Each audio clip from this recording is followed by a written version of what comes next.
Kepolisian Sidrap, Sulawesi Selatan menggagalkan penyelundupan sabu seberat 4,6 kg. Sabu tersebut dikirim dari Malaysia dan disembunyikan di dalam perut ikan.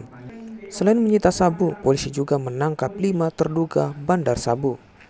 Kasus penyelundupan sabu dalam perut ikan ini terungkap setelah anjing pelacak mengendus barang haram itu.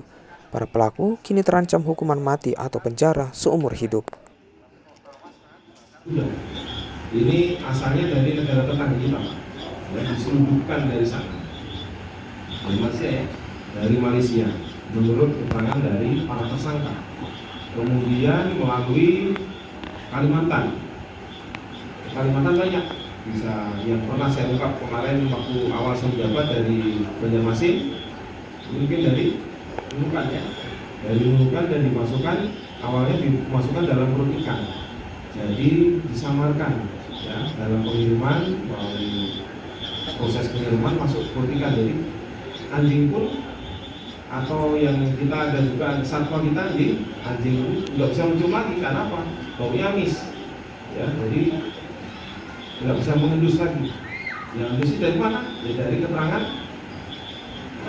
yang kita tangkap.